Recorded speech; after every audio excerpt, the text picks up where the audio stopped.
করছে কেন? ও মাই গড, এর তো ইলেকট্রিক শক লাগছে। আইফোন,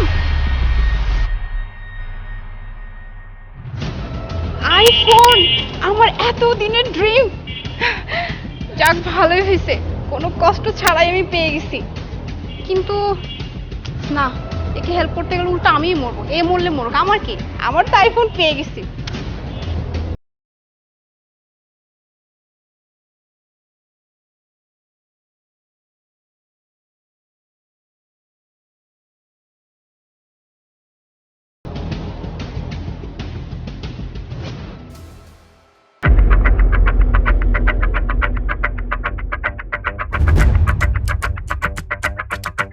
আরে এই লোক তো দেখি কারেন্টের শক।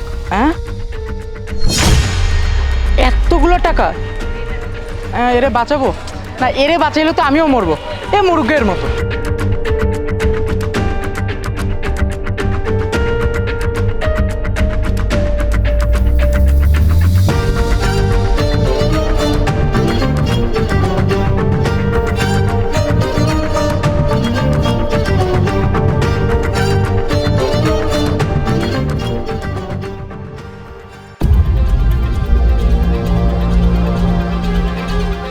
আরে এই লোকটার কি হয়েছে?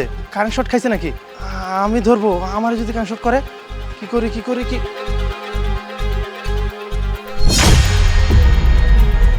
ভাই আপনি ঠিক আছেন তো?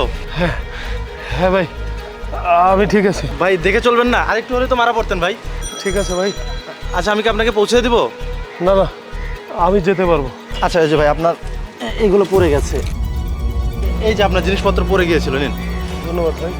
ঠিক আছে ভাই, সাবধানে যে। হ্যাঁ। আসি।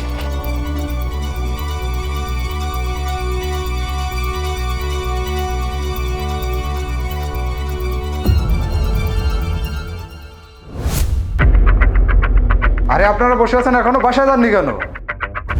আরে আজব তো, বাসায় কেন যাব? আমরা তো ইন্টারভিউ দিতে আসছি, আর এখন পর্যন্ত ইন্টারভিউ তো শুরুই হলো না। কি বলেন এসব? বস বলেছে আপনাদের চলে যেতে।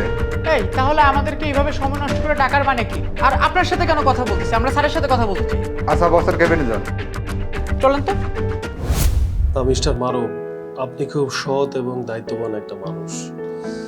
তো কংগ্রাচুলেশন, আপনি আমাদের এই পোস্টের জন্য সিলেকশন হয়েছে। এক্সকিউজ মি স্যার, আপনি অলরেডি এখানে সিলেকশন করে দিয়েছেন, আর আমরা যে ইন্টারভিউ দিতে আসলাম। দেখুন, আমাদের সিলেকশন আগেই হয়ে গেছে।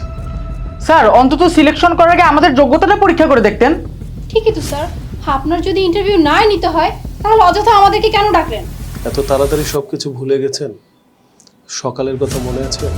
স্যার, তার মানে সকালের ওই লোকটা তাহলে? হ্যাঁ, সকালের সেই মানুষটাই আমি। আসলে আমাদের কোম্পানির নাম হচ্ছে মানবতা ফাউন্ডেশন। এটা একটা এনজিও কোম্পানি, এটার কাজই হচ্ছে মানুষের সেবা করা। আর সকালবেলা আপনারা যা করলেন খুবই দুঃখজনক। আপনারা মানুষের সেবা করা তো দূরের কথা, মানুষের জিনিসপত্র লুটে নিতেই আপনারা বেশি পছন্দ করেন। স্যার, আসলে না বুঝেই অনেক বড় ভুল করে ফেলছি। স্যার, এই চাকরিটা আমার খুবই প্রয়োজন। আমি আমার আগের চাকরিটাও ছেড়ে দিছি। যদি এই চাকরিটা যদি না পাই তাহলে আমি চলতে পারবো না স্যার। প্লিজ স্যার, আমার ভুলটাকে আপনি ক্ষমা করে দিয়ে এই চাকরিটা দেন। আর যদি টাকার কথাই বলেন, একসাথে এতগুলা টাকা দেখে আসলে লোভ সামলাইতে পারি নাই স্যার। স্যার, অন্তত আপনি ওই সব ব্যাপারে কিছু মনে করবেন না। প্লিজ স্যার, এই চাকরিটা দেন, আমার এই চাকরিটা খুবই প্রয়োজন স্যার। আপনি বলছেন আপনার চাকরিটা খুব প্রয়োজন, কিন্তু যখন আপনি ওই লোকটাকে সাহায্য করলেন না, তখন কোথায় ছিল আপনার এই চিন্তা ভাবনা যে চাকরিটা আপনার খুব প্রয়োজন? We are really sorry sir. Sir, আমি মানছি যে আমি আইফোনটা দেখে আসলে আমি আমার লোভটা সামলাতে পারিনি, তাই তখন কোনো কিছু না ভেবে জাস্ট ফোনটা নিয়ে আমি ওখান থেকে চলে আসি। আমার উচিত ছিল যে আপনাকে সবার আগে হেল্প করার। স্যার, আমার অনেক বড় ভুল হয়ে গেছে। প্লিজ স্যার, আপনি আমার এই ভুলের জন্য শাস্তিটা দিবেন না। আমার চাকরিটা খুবই দরকার, আর আমি না আমার পরিবারের একমাত্র একজন যে কিনা আমার পরিবারের ইনকাম করি।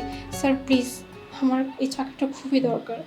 হ্যাঁ, দেখুন, প্রথম কথা হচ্ছে আপনি একজন লোভী, কারণ আপনি আপনার লোভ সামলাতে পারেননি। একটা মানুষ মারা যাচ্ছে, তাকে না বাঁচিয়ে আপনি আইফোনটা নিয়ে গেছেন। আচ্ছা, ঠিক একই জায়গায় যদি আপনার বাবা, ভাই, বোন কেউ যদি থাকতো, তাহলে কি আপনি সাহায্য না করে পারতেন? সরি স্যার, আর স্যার সত্যি আজকে আপনি রিয়েলাইজ করাই দিয়েছেন স্যার আমি কত বড় ভুল করেছি বা কত ভুল পথে ছিলাম আমি। স্যার আমি আপনাকে কথা দিচ্ছি আজকের পর থেকে আমি এমন কোনো ভুল আর কখনো করবো না। প্লিজ স্যার আমার জবটা খুবই দরকার, জবটা প্লিজ আমাকে দেবেন।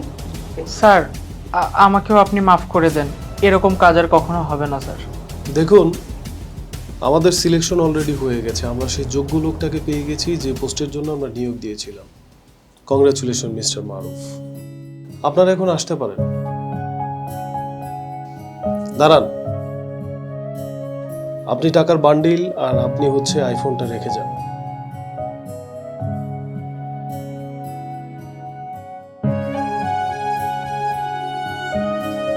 নাও গেট আউট।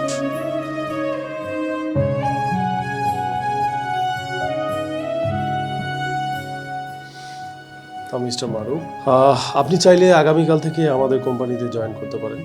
ধন্যবাদ স্যার।